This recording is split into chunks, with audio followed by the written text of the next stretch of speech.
अस्सलाम वालेकुम।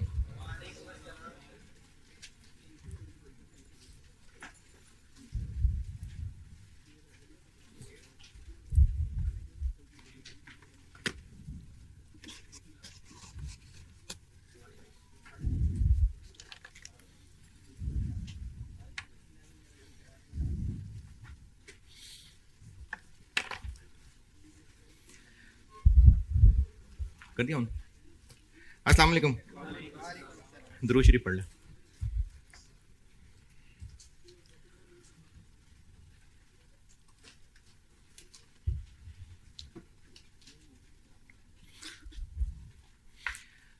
अच्छा, अभी सुबह FAR 1 में आप में से कितने लोग थे? काफी थे ना। तो उस वक्त मैं एक बात बताना भूल गया था। वो आप लोग क्योंकि रोने लग गए थे ना, तो फिर वो बातें भूल जाता हूँ। आप लोग देखते हैं अपने हिसाब से कि जी हमें करीब ये पड़ता है या हमने यहाँ आना होता है, तो हमारा रक्षा वाला तो मैं यहीं लाके ब्रेक लगाता है, उसके अलावा उसको रास्ते भी नहीं आते। तो इसलिए आप फिर बुरा लगता है कि गुलबर्ग में क्यों रख रहे हैं। अगर मैंने यहीं FAR 1 क्लास रखी तो गुलबर्ग वालों को ये भी फिर ऑनलाइन लेनी पड़ेगी। वो ज्यादा कोफ्त वाली बात। मतलब 3 क्लासें तो मैं पहली एक्स्ट्रा ले रहा हूं, फिर उनसे कहूं कि रेगुलर वाली वो चौथी ऐड करके वो भी ऑनलाइन लें, तो वो ज्यादा तकलीफ है। उस कैंपस में आना कम तकलीफ है। तो मैंने उनको भी सामने रखना है। कॉस्ट की क्लास आज आपकी मैंने एक्स्ट्रा वो भी गुलबर्ग में इसलिए रखी है क्योंकि मेरे पास विंडो थोड़ी हो जाएगी अगर GT में रखी तो। मैंने वहां से पढ़ा के यहां आना है, फिर यहां से वापस जाके CFEP पढ़ाना है, तो वो आने जाने में मेरा तकरीबन घंटा इसके जाया हो जाएगा। वो विंडो थोड़ी हो जाएगी। इसलिए आप लोगों को बुलाया है कि ताकि हम पूरा पढ़ सकें, इसलिए गुलबर्ग में रखी है क्लास। तो आपको जब कभी गुलबर्ग में क्लास एक्स्ट्रा कहूं तो मरने वाले ना हो जाया करें। मैंने बिगर पिक्चर देख के फैसला करना होता। तो इसलिए आज शाम को कॉस्ट की, और ये CVP नहीं होगा। CVP ओवरलोड हो जाना था, तो CVP नहीं है। टारगेट कॉस्टिंग है और लर्निंग कर्व। तो CVP जो है वो आज और फिर कल नॉर्मल वाली CVP है, और कल कॉस्ट की नॉर्मल है बस, क्योंकि एब नॉर्मल जो है वो तो FAR 1 है। कल कॉस्ट की नॉर्मल क्लास है, आज कॉस्ट की एब नॉर्मल क्लास है। R2 की वो कल नॉर्मल एब नॉर्मल दोनों है। एक सवाल दिया था मैंने, और अगर आपने किया है तो डिस्कशन का फायदा है, नहीं किया तो फिर कोई फायदा नहीं है डिस्कशन का। किया, अगर आपने पूरी मेहनत से किया है ना, और बेशक सारा भी मुझे डिस्कस करना पड़ जाए, फिर भी फायदा ही होगा आपको। खुद किया है, सारा ठीक किया है, चलो शाबाश। चले, जिनको मसले हैं, सोल्यूशन गलत है नहीं यार।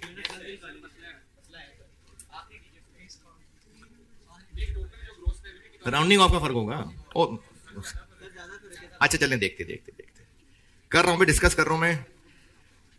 ऑटम 21 किस किसने किया है? ऑटम 21 किस किसने किया है? ठीक है।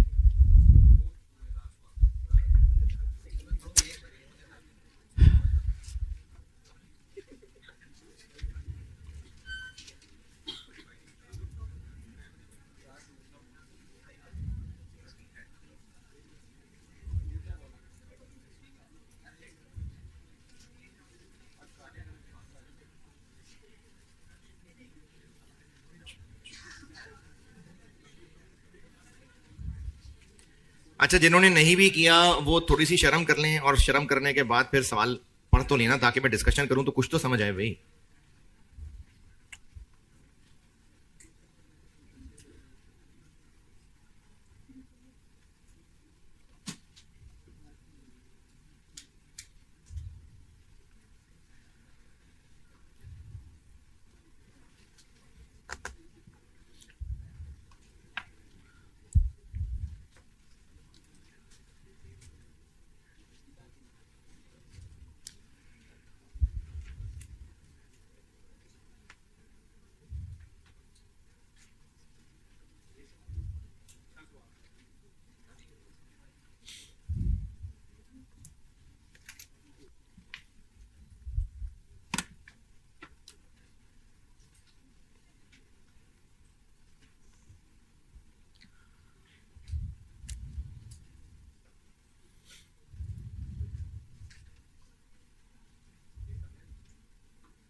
यार ये ना इधर ये तार उठा।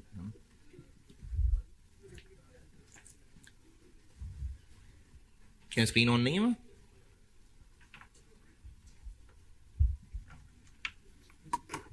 चलो शुक्रिया।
हाँ जी, शर्माने के बाद सवाल पढ़ लिया या अभी भी नहीं पढ़ा?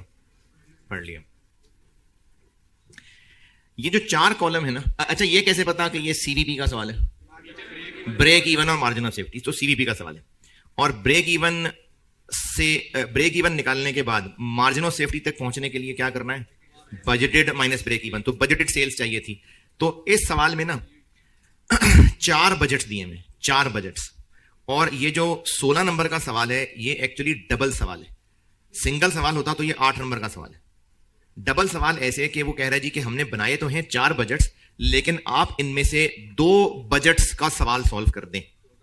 ये 4 बजट्स हैं, relevant details at different demand levels. अगर इतने यूनिट्स हुए तो ये बजट है, इतने यूनिट्स हुए तो ये है। तो ये 4 बजट्स मैनेजमेंट ने बनाए हैं। और रिक्वायरमेंट में कहा हुआ है कि हमने ये सारी कैलकुलेशन 14,000 और 16,000 वाले को सामने करनी है। तो ये डबल सवाल है, यानी आधा सवाल 14,000 और आधा सवाल 16,000 के लिए। पहले तो ये सवाल की वर्डिंग से पहचान लें कि 4 बजट्स हैं, लेकिन इनमें से जो सवाल सॉल्व करना है वो 2 बजट्स का सवाल सॉल्व करना है। तो ये डबल सवाल था ये। उसके अलावा ये जो टेबल दिया हुआ है ये तो चलो बजट है। दूसरे टेबल के नीचे वाले पैराग्राफ में लिखा हुआ है, ये वो फिरकाबंदी की हुई है, हाई लो मेथड वाली, कि इतने यूनिट से ऊपर गया तो फिक्स कॉस्ट, इतने यूनिट से ऊपर गया तो वेरिएबल कॉस्ट कम हो जाएगी। तो ये फिरकाबंदी के लिए है, ये हमें वो ग्रुप्स बनाने पड़ेंगे। यहां पर ये बात की हुई है, इसकी अंग्रेजी थोड़ी सी मुश्किल थी। इसमें उन्होंने ये कहा है कि हमने कस्टमर्स को 2 तरह के डिस्काउंट्स ऑफर किए हैं। उनको ये कहा है कि अगर कोई कस्टमर हमसे 25 चेयर्स खरीदेगा तो उसको 5% डिस्काउंट देंगे, और अगर कोई हमसे 50 चेयर्स खरीदेगा एक ऑर्डर में तो उसको हम 10% डिस्काउंट देंगे। ये 2 तरह के डिस्काउंट ऑफर्ड हैं। और अगर इनसे कम खरीदेगा तो कोई डिस्काउंट नहीं है। हमारा अंदाजा ये है कि 60% लोग, और परसेंट में इसलिए कह रहा हूं कि 60 30 10 तो 100 हो गया, 60% लोग बगैर डिस्काउंट वाले होंगे, 30% लोग 5% डिस्काउंट वाले, और 10% लोग 10%। तो अगर टोटल सेल में से कुछ पे और प्राइस, कुछ पे और कुछ पे और लगनी है तो वेटेड एवरेज सेल प्राइस निकाल लेंगे।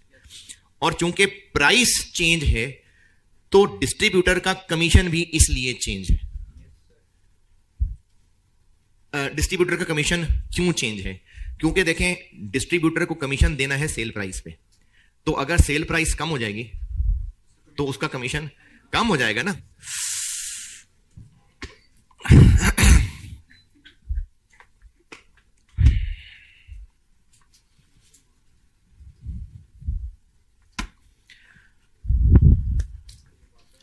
तो इसलिए डिस्ट्रीब्यूटर को कमीशन के रेट्स भी डिफरेंट ऑफर किए हैं।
चूंकि डिस्काउंट होगा तो डिस्ट्रीब्यूटर की कमीशन थोड़ी हो जाएगी, तो इसलिए हमने डिस्ट्रीब्यूटर को कहा है कि अगर 25 शेयर्स वाला ऑर्डर हुआ यानी डिस्काउंट 5% हुआ तो तुम्हें फिर उस प्राइस का 1% दे देंगे, और अगर 50 शेयर्स वाला ऑर्डर हुआ यानी कि डिस्काउंट 10% हुआ तो हम तुम्हें 2% कमीशन दे देंगे। Sorry, okay okay okay, increase दे देंगे, इंक्रीज। यानी पहले उसकी जो कमीशन है वो ऊपर 3% है, और अब उसको एक और यानी 4% और दो और यानी 5% दे देंगे। ये इस अंग्रेजी का मतलब है। अब इस अंग्रेजी का सोल्यूशन करते हुए कुछ यूनिट्स पे और प्राइस है, कुछ पे और है, कुछ पे और है, तो वेटेड एवरेज प्राइस। कुछ यूनिट्स पे और कमीशन है, कुछ पे और है, कुछ पे और है, तो वेटेड एवरेज। तो ये दूसरा पैराग्राफ फिरकावारियत वाला और ये वेटेड एवरेज वाला, और 4 बजट्स हैं जिनमें से 2 बजट्स पे सवाल सॉल्व करना है। ये है सवाल का डाटा, वो समझाया आपको। अब इसमें सवाल के डाटा के हवाले से कुछ बच्चों को जिन्होंने किया है ये कंफ्यूजन हो सकती है, ये समझाता हूं। अगर प्रोडक्शन 15,000 से ऊपर जाएगी यानी कि ये, तो वेरिएबल मटेरियल और वेरिएबल कन्वर्जन कॉस्ट, चलो मटेरियल की बात करता हूं, मटेरियल कॉस्ट 5% कम हो जाएगी। तो इसमें कुछ बच्चे ये समझते हैं कि मैनेजमेंट ये कह रही है कि भाई हमसे ना बजट ठीक बना नहीं है, हमें तो कुछ समझ नहीं आ रही थी, तो आप प्लीज ऐसा करें कि इन फिगर्स को 5% कम कर दें। मैनेजमेंट ने दिया है बजट बना के, वो आपको इंफॉर्मेशन दे रहा है कि अगर प्रोडक्शन 15 से ऊपर गई तो मटेरियल कॉस्ट 5% कम है। वो आपको नहीं कह रहा कम कर दें। इसको चेक करते हैं, मटेरियल डिवाइडेड बाय 14,000, देखिए कितना,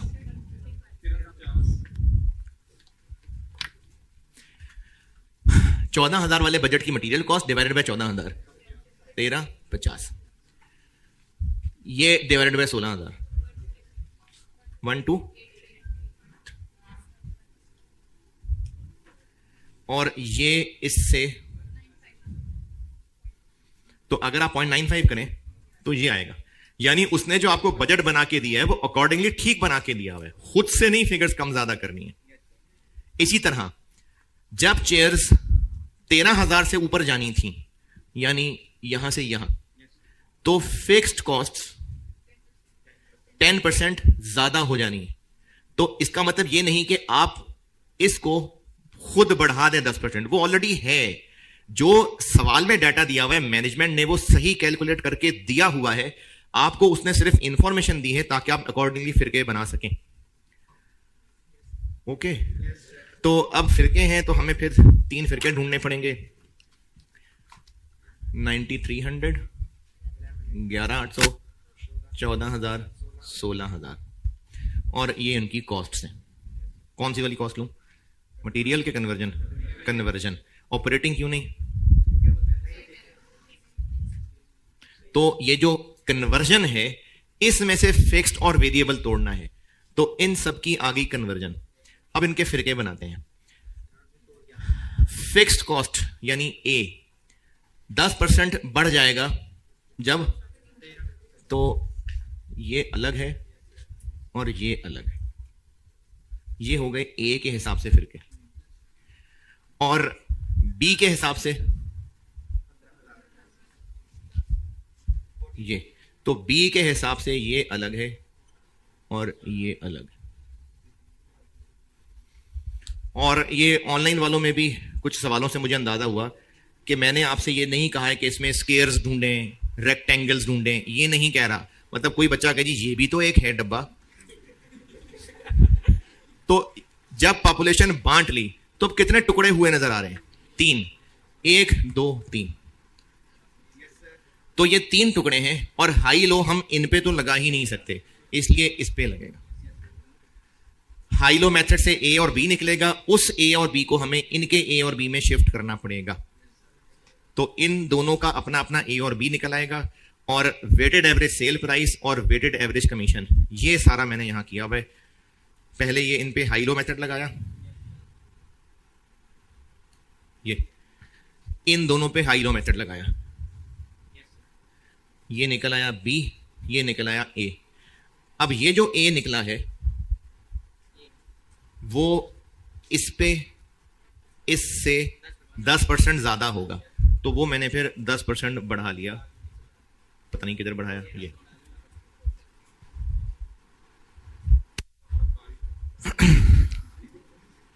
तो 14,000 वाले के ऊपर, यानी 14,000 वाला सवाल सॉल्व करते हुए ब्रेक इवन निकालना था, तो ये फिक्स कॉस्ट है और ये कंट्रीब्यूशन पर यूनिट है। सेल प्राइस भी और कमीशन भी, ये वेटेड एवरेज निकाली हुई। ये 1350 ये वाला, और ये जो बी वहां से सॉल्व करके निकाला है, ये weighted average commission, weighted average sale कैसे निकाली? चूंकि आपको सवाल में प्राइस नेट दी हुई थी तो पहले उसको ग्रॉस करना पड़ा। ये 3% से ग्रॉस की और ये ग्रॉस सेल प्राइस आ गई। इसमें 5% डिस्काउंट देना है तो ग्रॉस सेल प्राइस ये हो गई। यहां 10% डिस्काउंट देना है तो ग्रॉस सेल प्राइस ये हो गई। ये तीनों क्या हुआ इसमें? नूर, इसमें स्पार्किंग हो रही है।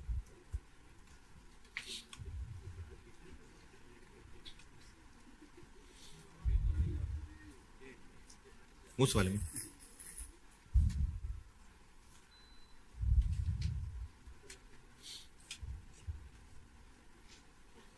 ये मेटल नहीं है?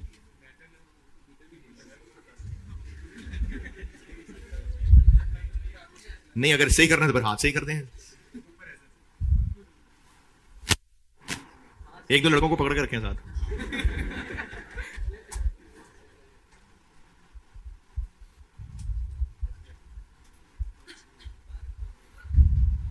नहीं, ना बंद करें ना फिर।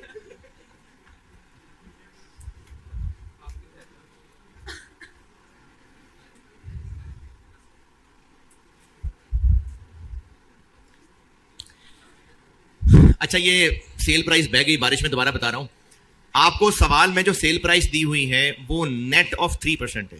पहले उसको ग्रॉस करके ग्रॉस सेल प्राइस निकाली नॉर्मल वाली।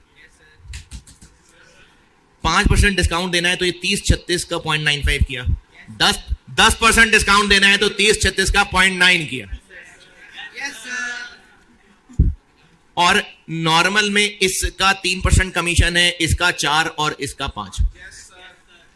अब इन सेल प्राइसेस को वही 60-30-10 और इस कमीशन को वही 60-30-10, ये वेटेड एवरेज कर लिया। बस। और ये 16,000 पे यही सवाल दोबारा सॉल्व कर दिया।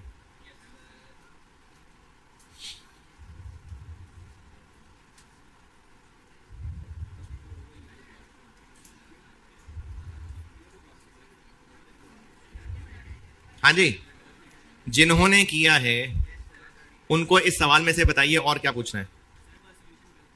सोल्यूशन कौन सा गलत है? ये गलत है। नहीं यार, ये या ब्रैकेट गलत है।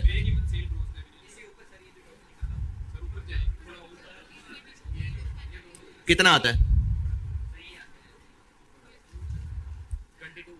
अच्छा, वो इसलिए है क्योंकि मैंने ये एक्सेल पे सॉल्व किया हुआ है और जितना वो ऊपर लिखा नजर आ रहा है अंदर उसके पॉइंट्स भी होंगे, तो इसलिए राउंडिंग ऑफ का फर्क आ रहा है क्योंकि मैंने इसको एक्सेल में किया हुआ है, तो राउंडिंग ऑफ का मसला है। देखिए, जितनी बड़ी फिगर होगी मल्टीप्लाई करके आंसर का डिफरेंस भी उतना ही बड़ा आएगा, तो इसलिए ठीक है, ये कोई मसला नहीं, आपका ठीक है। इस सवाल में और किसी का सवाल? चलें ये टारगेट सेटिंग का और करते हैं सवाल, और अब इसमें मैं इक्वेशन वाला सवाल करता हूं जो खुद बोर्ड पे कर देता हूं। ऑटम 19 पढ़ लें, ऑटम 19 पढ़ लीजिए।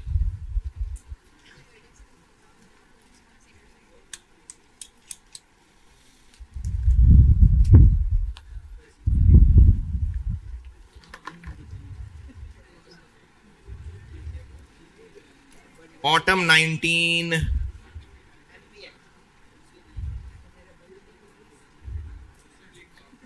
MPL।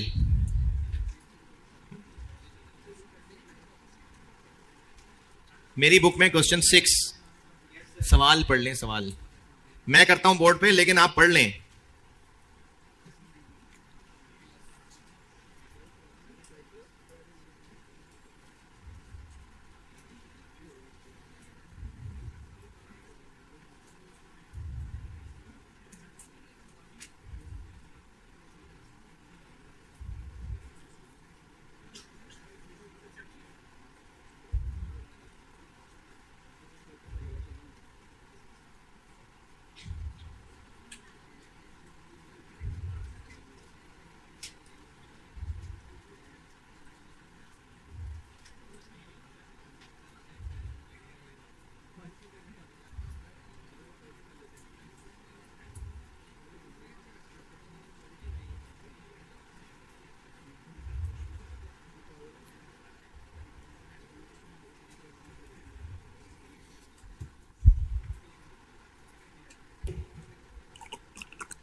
ये कुछ शक्लों पे नजर आ नहीं रहा कि उन्होंने सवाल पढ़ा है,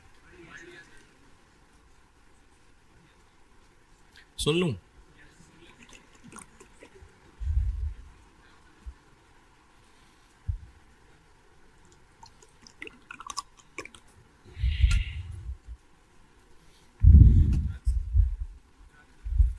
रग्स,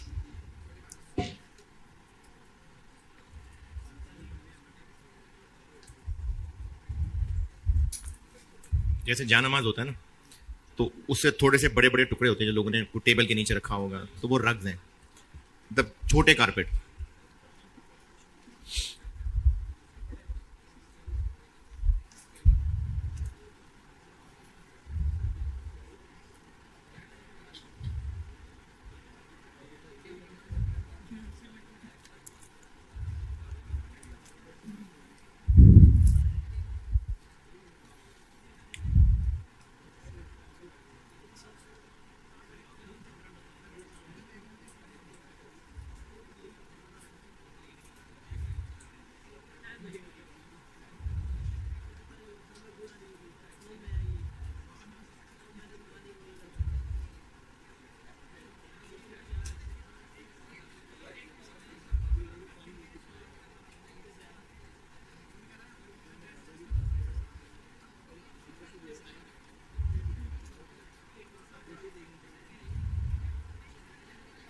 चले पढ़ लिया आपने सवाल। अच्छा एक आसान सा सवाल होमवर्क, चूंकि शाम में एक्स्ट्रा क्लास भी है तो एक छोटा सा आसान सा सवाल होमवर्क, आसान सा छोटा सा। अच्छा चलें फिर होमवर्क लिखें। इस चैप्टर का पहला सवाल आसान सा था, 8 नंबर का, multiple product break even. Autumn 2023, Khan corporation limited. Autumn 23 attempt का सवाल है, खान कारपोरेशन लिमिटेड। मेरी इस बुक में पहला ही सवाल है, ये होमवर्क है, आसान है। ऑटम 23 अटेम्प्ट का सवाल है, खान कारपोरेशन लिमिटेड, चैप्टर में पहला ही सवाल है, चैप्टर में पहला सवाल है। चले ये होमवर्क है, मैं ऑटम 19 करने लगा हूं बोर्ड पे। सवाल पढ़ लें तो मैं चलूं आगे। हम लोगों ने नया बिजनेस लॉन्च करना है और बेचने हैं हमने कारपेट्स और रग्स। कारपेट्स क्या होते हैं? कालीन। तो अब जब कालीन बनाते होंगे तो कुछ पीस खराब भी हो जाते होंगे, तो उनको ना फिर छोटे छोटे टुकड़ों में काट के, छोटे टुकड़े हैं कारपेट के, ये आप लोगों ने शायद अगर घरों में देखे हों या कोई ऑफिस में अक्सर ऐसे होते हैं कि किसी ऑफिस के अंदर बस छोटा सा टुकड़ा है जो चेयर्स के नीचे, चेयर्स के साथ पड़ा हुआ है, छोटा कारपेट समझ लें, या जानमाज को कोई 2-3 गुना बड़ा कर लें। ये रग्स हैं और कारपेट जो है पूरा रूम साइज कारपेट है। तो कारपेट्स और रग्स ये बेचने हैं। पहले साल का बजटेड प्रॉफिट एंड लॉस आपको दिया हुआ है और इसके नीचे दोनों की पर यूनिट सेल प्राइस दी हुई है और कंट्रीब्यूशन मार्जिन यानी CS रेशो भी दी हुई है और ये कहा है कि इनकी आपस की रेशो 1:4 होगी। अब ये जो 1:4 यानी लास्ट सेंटेंस है, ये यूनिट्स की रेशो है या रेवेन्यू की रेशो है?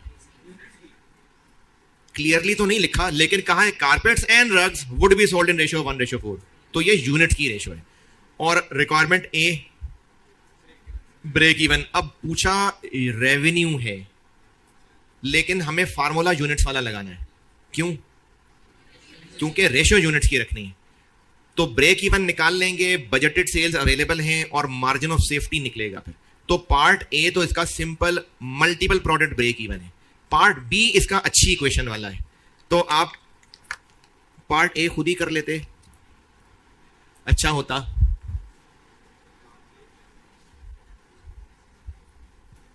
लेकिन चले मैं कर देता हूं। मल्टीपल प्रोडक्ट ब्रेक इवन का सवाल है, autumn 19 part A. Multiple products हैं, कैसे पता मल्टीपल प्रोडक्ट्स है?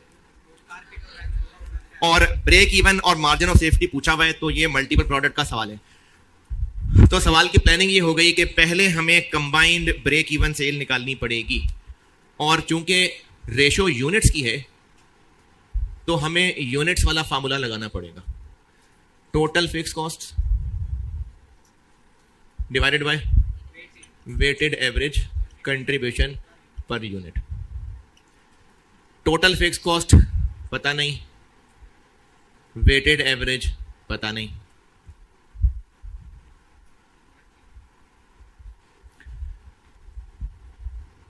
Total fix cost. अच्छा, टोटल फिक्स कॉस्ट ना, इसमें एक बड़ी मजे की कैलकुलेशन है, तो वो मैं चाहूंगा कि आप ट्राई करें। उससे पहले मैं आपको वर्किंग 2 दिखा देता हूं।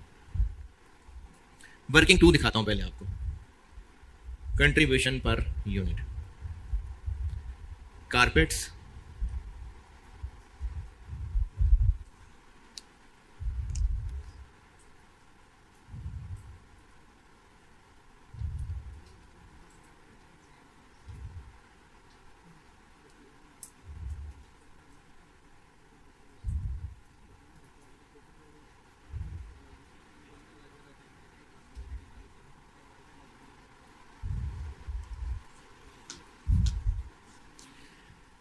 सेल प्राइस दी हुई है कितनी जी?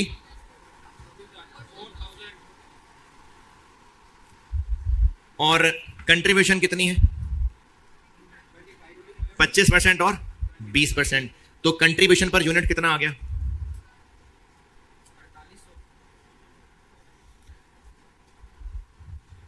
25%, 20%, 800। अच्छा, वर्क है 1800। इस वर्किंग में तो जरूरत नहीं है, लेकिन वर्किंग 1 में शदीद जरूरत पड़ेगी, इसलिए मैं आपको ना वर्किंग 1 में ये भी दिखा रहा हूं।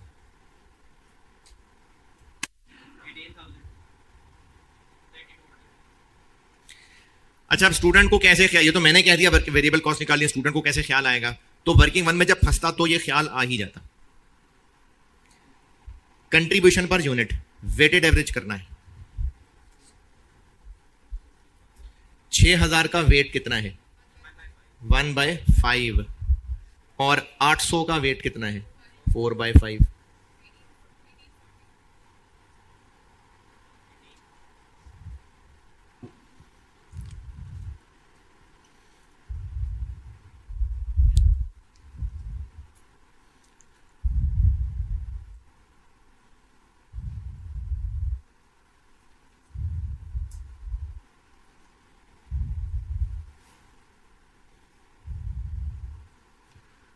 जी, वेटेड एवरेज सीपीयू। अच्छा, अब टोटल फिक्स कॉस्ट ढूंढनी है। कहीं सवाल में कोई अंग्रेजी नहीं लिखी फिक्स कॉस्ट के बारे में। अब आपने इनकम स्टेटमेंट पे गौर करना है और वर्किंग टू की मदद लेनी है। निकालें, कोशिश करें, टोटल फिक्स कॉस्ट ढूंढें। सोल्यूशन से सारे ढूंढ लेंगे, सोल्यूशन से नहीं ढूंढनी। सॉल्व करें, टोटल फिक्स कॉस्ट यानी वर्किंग वन कैलकुलेट कर दें, कोशिश करें, शाबाश।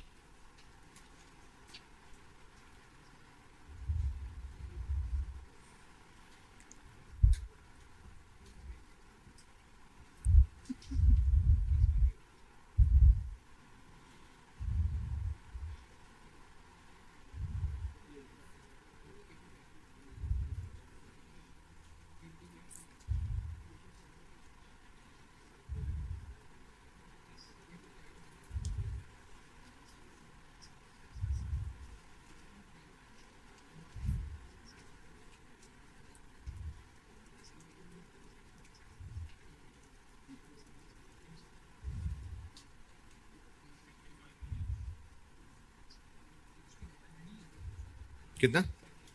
85? 65?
कितना?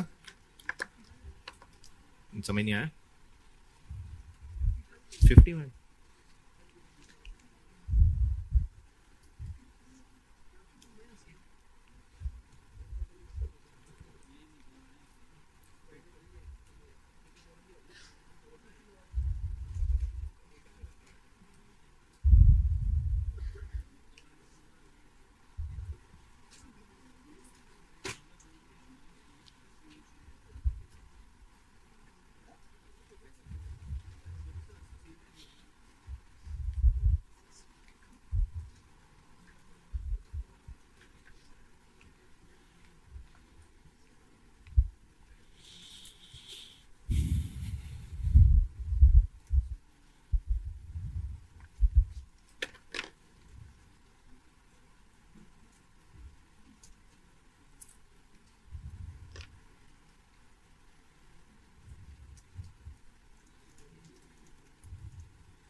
चलें ठीक है, एफर्ट्स डन। इससे पहले जितने सवाल थे ना, उनमें आपको फिक्स कॉस्ट कहीं ना कहीं अंग्रेजी में कुछ ना कुछ हिंट मिल जाता था, वहां से ढूंढते थे। अब आपको फिक्स कॉस्ट के बारे में सवाल में कुछ बताया ही नहीं है, कहीं वर्ड भी नहीं लिखा हुआ फिक्स कॉस्ट का। सवाल में डाटा क्या अवेलेबल है? सवाल में डाटा ये अवेलेबल है कि एक तो फुल इनकम स्टेटमेंट बनी हुई है, और उसके अलावा वर्किंग टू करके हमारे पास वेरिएबल कॉस्ट पर यूनिट आ चुकी हुई हैं। इनकम स्टेटमेंट में आपको कॉस्ट ऑफ सेल्स, कल जो सवाल किया था ना उसमें भी इनकम स्टेटमेंट थी, कॉस्ट ऑफ सेल्स में ब्रैकेट में फिक्स्ड उन्होंने खुद बताई हुई थी, यानी बाहर टोटल थी, ब्रैकेट में उन्होंने फिक्स बताई थी, तो माइनस करके बाकी वेरिएबल कह रहे थे। अब आपको ब्रैकेट में भी ऐसा कुछ नहीं कहा, लेकिन यह पता है कि जो कॉस्ट ऑफ सेल्स और ऑपरेटिंग एक्सपेंसेस लिखे हुए हैं वो टोटल है।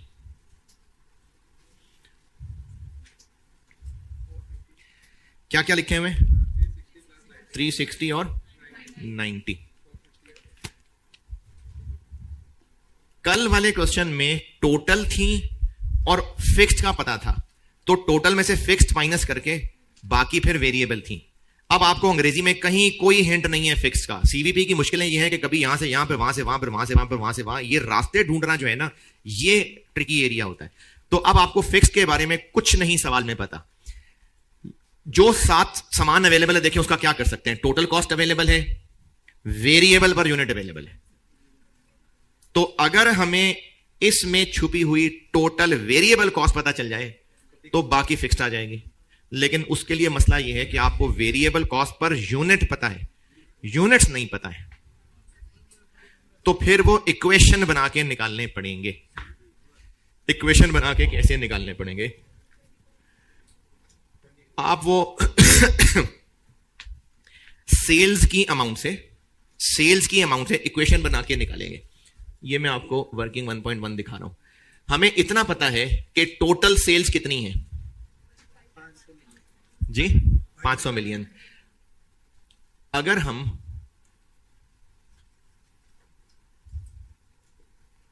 टोटल यूनिट्स को एक्स कह दें तो टोटल सेल्स कैसे निकली होंगी?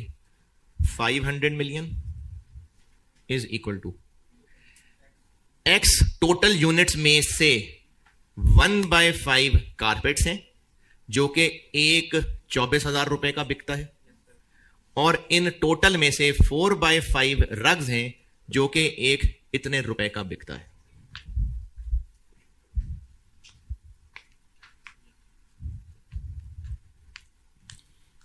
हाँ जी, या किसी ने और भी किसी तरीके से निकाला तो बेशक वो भी बता दे अगर सही है तो।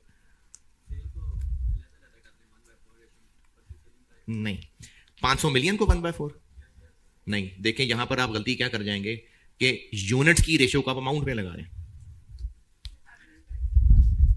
ये एवरेज प्राइस हो गई, ये एक्स छोड़ दें तो एवरेज प्राइस है।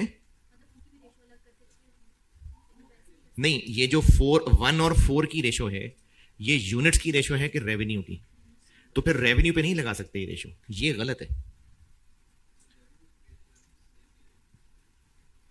मल्टीपल प्रोडक्ट्स ब्रेक इवन, जो यूनिट्स की रेशो होती है रेवेन्यू की, वो रेशो आपस में नहीं होती है। तभी तो इतना जरूरी होता है जानना कि हमने फार्मूला यूनिट्स वाला लगाना है कि रेवेन्यू वाला लगाना है।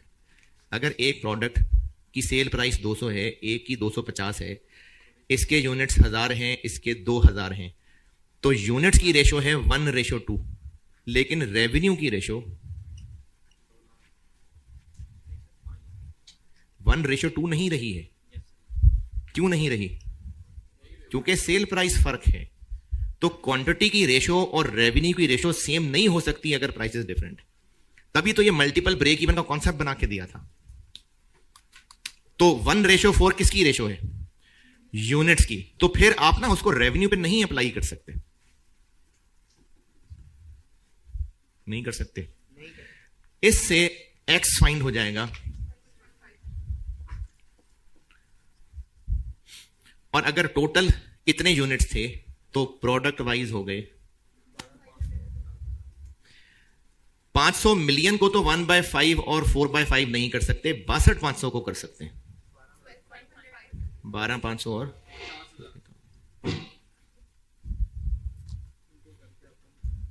हाँ जी,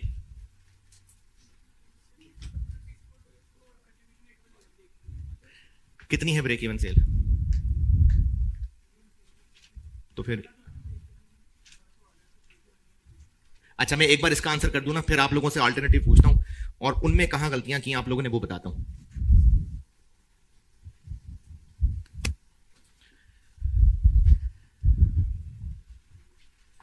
ये हमने किया ये फाइंड करने के लिए। अब हम टोटल वेरिएबल कॉस्ट इसमें से माइनस कर दें तो बाकी टोटल फिक्स्ड बच जाएगी। कारपेट्स 12,500 हैं और एक की वेरिएबल कॉस्ट 18,000 है। रग्स 50,000 हैं और एक की वेरिएबल कॉस्ट 3200, 385, 60।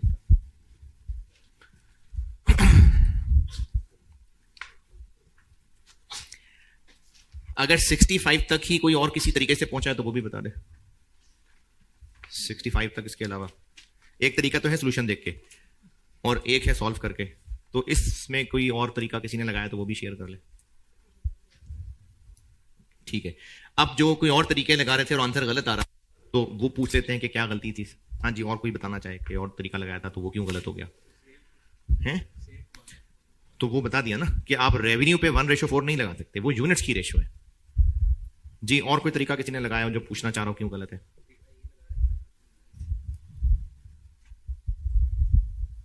कुछ नहीं पूछना जी।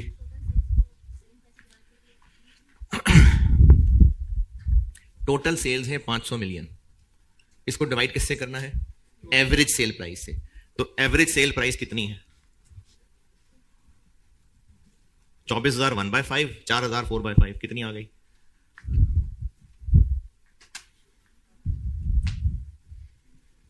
एवरेज सेल प्राइस कितनी आ गई?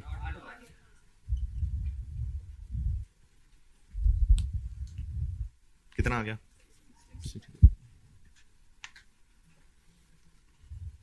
ये एवरेज सेल प्राइस ही की ना? नहीं, 62,500 निकला है। अब इसको रेशियो में तोड़ेंगे तो कारपेट्स और रग्स मिलेंगे।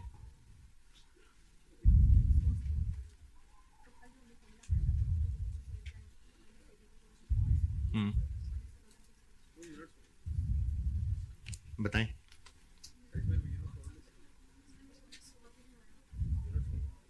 प्रॉफिट कौन सा? प्रॉफिट है 500 मिलियन। रेवेन्यू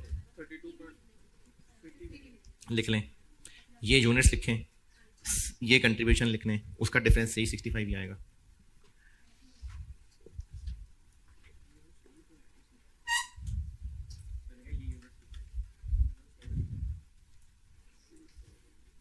कितना है पीबीटी? पीबीटी 50 और टोटल फिक्स कॉस्ट पता नहीं। Contribution per unit 1840, 62,500। तो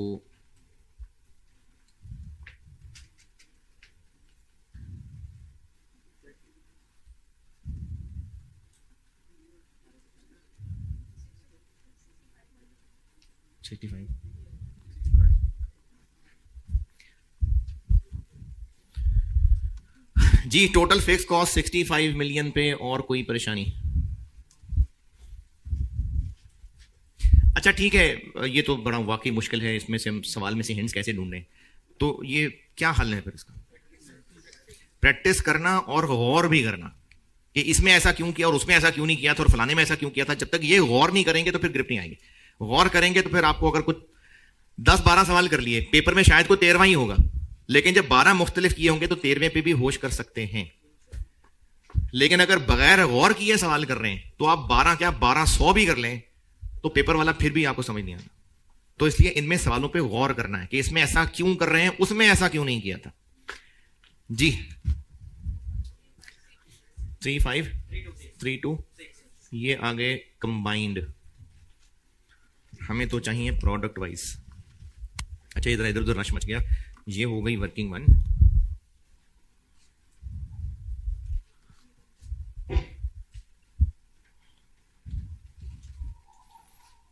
ये वर्किंग 1 है, ये वर्किंग 2 है। तो बाकी जो रह गया वो हमारा सोल्यूशन चल रहा है। अब इससे आगे कंबाइन ब्रेक इवन निकला है, इसी से आगे चल रहा हूं। प्रोडक्ट वाइज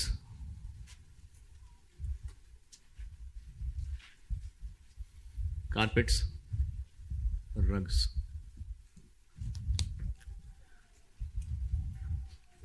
इसको 1/5, 4/5, 702826, ये हो गए यूनिट्स। प्राइस कितनी? 24,000, 4,000। और रेवेन्यू कितना? क्योंकि सवाल में ब्रेक इवन रेवेन्यू पूछा हुआ है।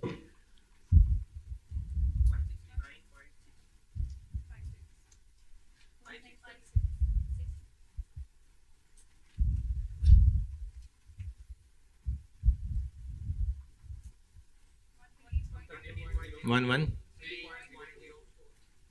ये product wise break even sales revenue हो गया।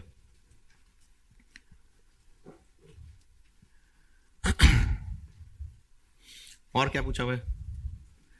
मार्जिन ऑफ सेफ्टी यूनिट्स में। ये ब्रेक इवन, ये बजटेड है। ये कैसे बजटेड है? हमने बजटेड डाटा से निकाला है। ये बजटेड सेल्स है, 500 मिलियन बजटेड सेल्स है ना, तो ये बजटेड यूनिट्स हैं, ये ब्रेक इवन यूनिट्स हैं। तो मार्जिन ऑफ सेफ्टी, इनका डिफरेंस। ये हो गया पार्ट ए। अब बनाता हूं पार्ट बी की इक्वेशन। इसको नोट कर लें, फिर पार्ट बी की इक्वेशन बनाता हूं, फिर सॉल्व तो वो आप कर ही लेंगे।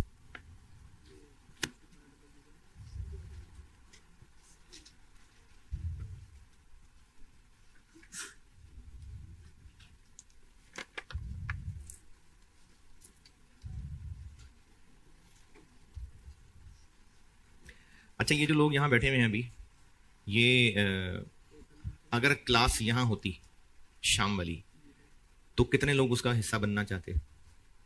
अच्छा, अभी लेटेस्ट अपडेट ये है कि यही बारिश के हालात गुलबर्ग में भी शदीद है और नहीं है बच्चे वहां पर। तो अगर मैंने वहां ये लेक्चर ही शेयर करना है तो फिर मैं यहीं हूं, फिर एक्स्ट्रा क्लास भी यहीं पढ़ाऊंगा। लेकिन आपकी क्लास बस खत्म हो जाती है, अभी फारे हो गए आप लोग, और क्लासें होती हैं जी उसके बाद? अच्छा, आप लोग फिर ना जरा ग्रुप में एक्टिवली देख लेना, जो आप में से आना चाहते हैं। अगर आप में से जो लोग फिजिकली आना चाहते हैं और वो जुम्मे के बाद फारे हैं अगर कि नहीं है, तो फिर मैं तब तक जरा हालात और कंफर्म हो जाएंगे, तो हो सकता है फिर मैं जुम्मे के बाद यहीं पर ही वो डबल एक्स्ट्रा क्लास कर लूं कॉस्ट की। ओके, जल्दी जल्दी ये नोट करना, इक्वेशन बना के छोड़ता हूं फिर मैं।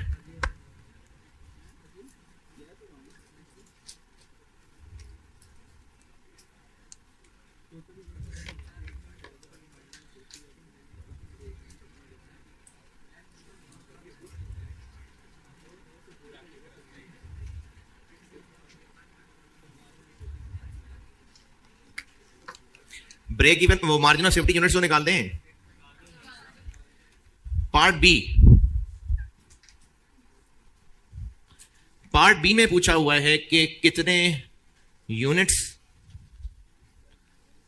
या कितना रेवेन्यू, कितने यूनिट्स बेचें कि हम जो प्रॉफिट कमाएं वो सेल्स का 10% हो।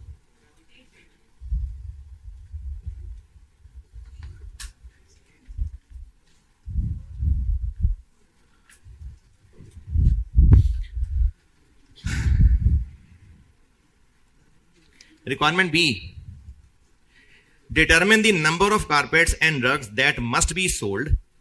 कि अगर MPL wishes to maintain profit after tax 10% of sales. अच्छा, मेंटेन पे तो खैर मैंने बिला वजह इतना जोर दे दिया। Profit after tax 10% of sales, तो ये जो ऊपर बजटेड सेल्स हैं इसके 10% के बराबर पैट आ जाए जी। मेरी बात दोबारा सुने, वो पूछ रहा है determine the number of units, जितने बेचें ताकि जो पैट हो वो सेल्स का 10% हो। किन सेल्स का 10%? जो पार्ट बी में हम निकालेंगे या जो ऊपर 500 मिलियन आ रही है? जो पार्ट बी में हम निकालेंगे, तभी साइंस है ना। वरना यह क्या बात है कि वो जो 500 मिलियन है उसका 10%, तो 50 मिलियन। तो वो रिलेशन बता रहा है, रिलेशन प्रॉफिट का सेल से रिलेशन बना के दे रहा है कि हम कितने यूनिट्स बेचें कि पैट सेल्स का 10% हो। कौन सी सेल्स का? जो हम पार्ट बी में निकालने लगे। हाँ जी, या वो जो बजट 500 मिलियन है? नहीं, जो हम निकालने लगे। तो पिछले सवालों में क्या होता था कि पीबीटी की अमाउंट दी हुई थी टारगेट। अब पीबीटी की अमाउंट नहीं, उसको सेल्स का 10% कह दिया। इसमें बनेगी बड़ी मजे की इक्वेशन बना के दे रहा हूं।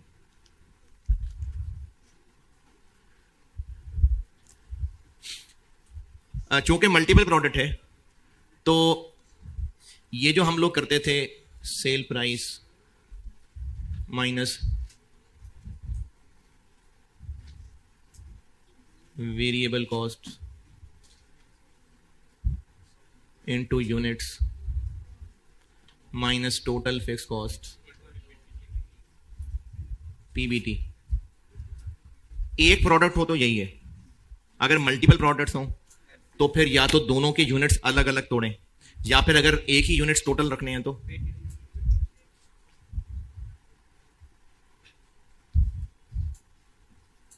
ये बात ठीक है कि नहीं?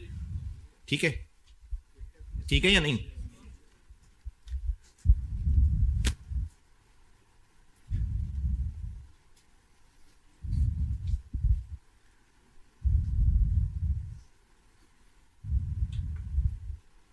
इस पे कोई एतराज किसी को? हाँ जी,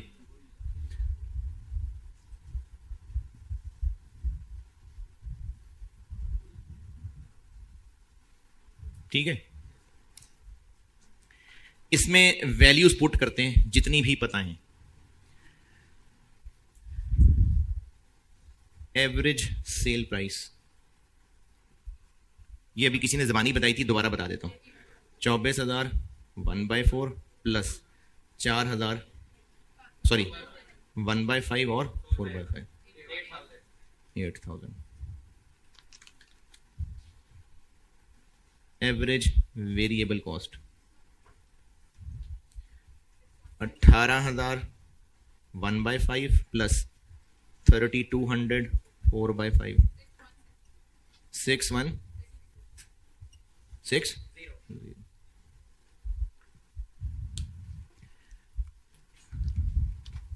8,000 into units 8,000x minus 6160x minus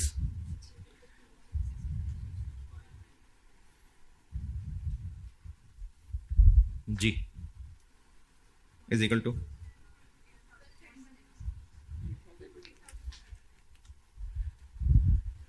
PAT कितना हो?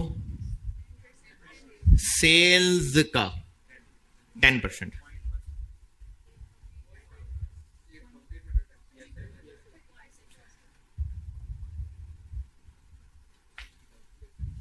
ये क्या किया? पीवीटी बना लिया। तो यहां से एक्स सॉल्व हो जाएगा।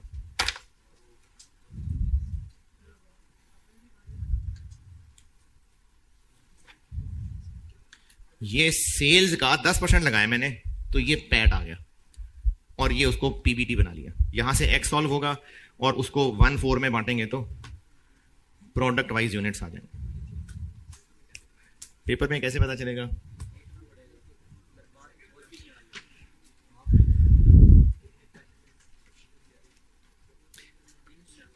ठीक है, अल्लाह हाफिज।